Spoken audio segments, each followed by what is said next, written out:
From News 19, I'm meteorologist Daniel Bonds. We are still tracking Hurricane Ian. Still a good bit of uncertainty for us here across the Midlands, but some of the things we are becoming a little bit more certain about. Heavy rainfall is going to be possible really overnight Thursday, Friday, and into possibly early parts of Saturday. Cooler temperatures too, so temperatures are going to be kind of trending downward.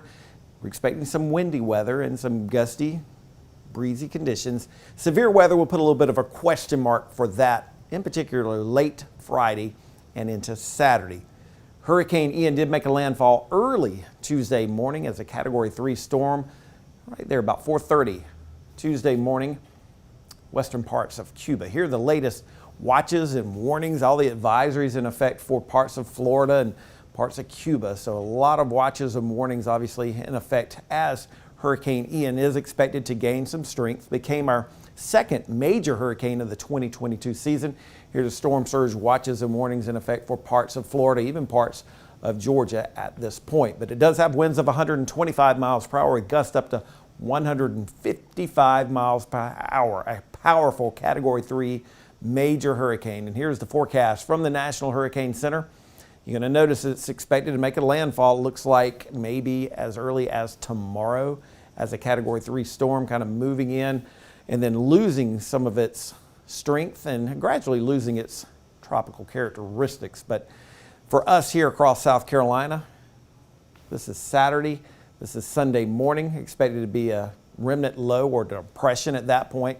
So it still could cause some issues for us. It really depends on where this thing kind of ends up and kind of which side we're on. Now, if it tracks a little bit farther towards the east, then the odds of us having severe weather will be a little bit smaller.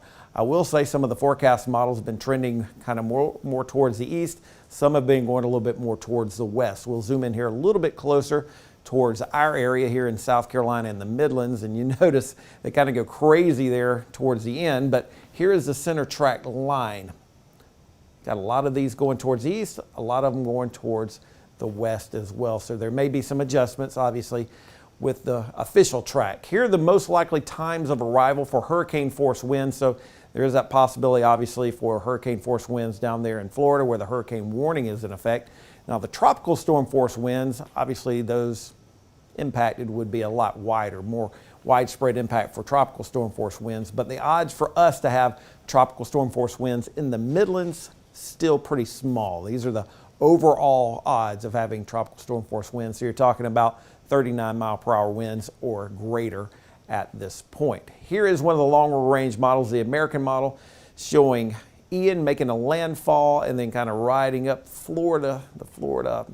basically the spine of Florida, and all that moisture is going to be kind of moving into our area, coming in off the Atlantic. So that's why we do expect, at least our confidence is higher, that we'll have a good bit of rain. Here is that flow coming in off the Atlantic. Again, this is not an official forecast. This is a European model showing what would be left of Ian down towards South Georgia, it looks like, early Friday. Now, our in-house model shows a somewhat different scenario. So as we go through time here, it does show Ian making a landfall. It looks like somewhere here along the western Florida coast, and then it continues to kind of cut across Florida and then get back into the Atlantic. So if this were to occur, you're talking about maybe a different scenario for us here across the Midlands. But regardless, we do expect a lot of rain on Friday, possibly into early parts of Saturday as well. Weather Prediction Center going anywhere from about 3 to 4 inches of rain, so heavy downpours.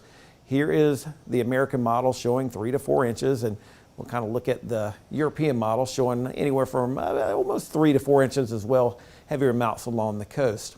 So far, we've had 9 named storms for hurricanes, and now we've had 2 major hurricanes, and that's pretty close to average for our average hurricane season. You see here, average is 10, 4, and 2, so pretty close to an average hurricane season so far. But as we just mentioned, Hurricane Ian, our second major hurricane of the 2022 season, will bring you more updates as needed on the track and path of Hurricane Ian.